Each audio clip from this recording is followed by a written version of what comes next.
दोस्तों, आज का वीडियो शुरू करने से पहले कुछ सवाल आपसे पूछता हूं। क्या आप किसी ऐसे नेता को जानते हैं जो अपने घर की जरूरतों को पूरा करने के लिए अपनी तनख्वाह आने का इंतजार करता हो? क्या आप किसी ऐसे नेता को जानते हो जो एक वक्त का खाना देश के लिए छोड़ सकता हो? क्या आप किसी ऐसे नेता को जानते हैं जो विपरीत परिस्थिति में जमीन पर भी सोता हो? क्या आप किसी ऐसे नेता को जानते हैं जिसने कभी सरकारी वाहन का दुरुपयोग नहीं किया हो? दोस्तों, मैं बात कर रहा हूं देश के दूसरे प्रधानमंत्री श्री लाल बहादुर शास्त्री जी की।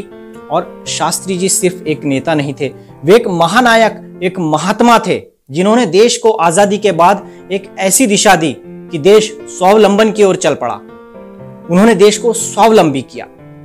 दोस्तों, शास्त्री जी के बारे में एक छोटी सी स्वरचित कविता लेकर आपके सामने आया हूं। और मेरा मकसद सिर्फ कविता सुनाना नहीं है, मैं उनके बारे में आपसे बात करना चाहता हूं। सच कहूं तो बचपन से ही शास्त्री जी के बारे में मैं पढ़ा करता था। और अगर मैं कहूं कि न भूतो न भविष्यते ऐसे थे हमारे शास्त्री जी, तो यह कोई अतिशयोक्ति नहीं होगी। एक घटना मैं आपके साथ शेयर करूंगा। जब लाल बहादुर शास्त्री जी प्रधानमंत्री थे, उस दौरान उनके परिवार के लोगों ने उनसे कार खरीदने का अनुरोध किया, लेकिन उस समय उनके पास पूरे पैसे नहीं थे। उनके बैंक अकाउंट में उस समय मात्र 7,000 रुपए ही थे।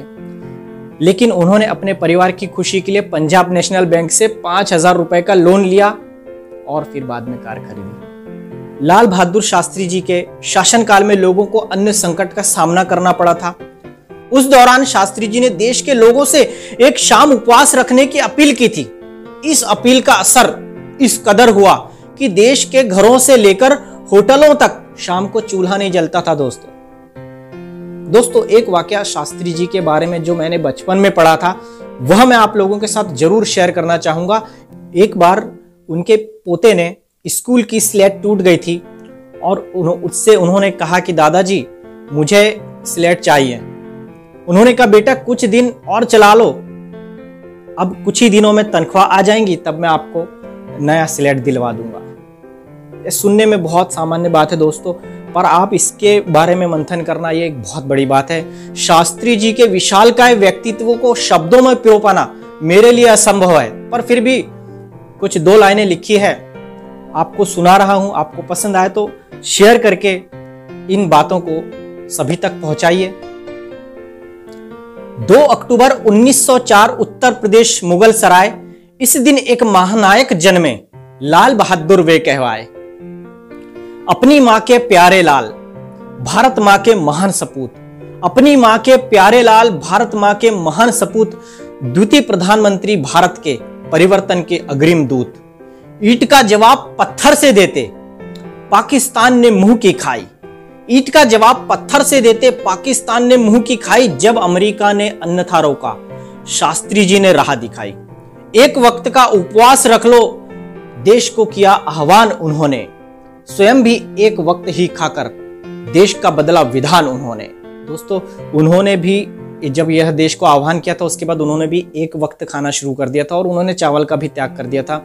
एक बार जब उनकी पत्नी ललिता शास्त्री जी ने उनसे कहा कि आप तो देश के प्रधानमंत्री हैं, आप ऐसा क्यों करते हैं, तब उन्होंने कहा कि मैं जब अपने कहे शब्दों का पालन खुद न करूंगा तो मैं देशवासियों से कैसे कह पाऊंगा।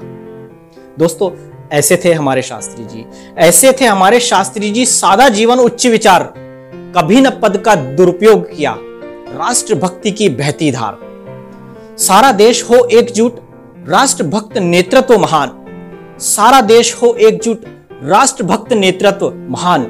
सीमा पर सैनिक होते हैं देश के अन्नदाता किसान। जय जवान जय किसान के नारे शास्त्री जी ने हमें दिए। जय जवान जय किसान के नारे शास्त्री जी ने हमें दिए। देश स्वावलंबी और सक्षम शास्त्री जी ने परिपूर्ण किए। आज है उनका जन्म दिवस, आज है उनका जन्म दिवस। उनको कोटि नमन हमारा, उनके आदर्शों पर चलकर समृद्ध देश खुशहाल हमारा। दोस्तों, आपको यह मेरी स्वरचित कविता कैसी लगी और शास्त्री जी से जुड़े जो बातें मैंने की, यदि आपको वह पसंद आई हो तो मुझे कमेंट्स कर बताइएगा। और हो सके तो एक शेयर कर दीजिए ताकि यह बातें एक व्यक्ति तक पहुंच सके। आप सभी का काव्य रंग से जुड़ने के लिए बहुत बहुत धन्यवाद।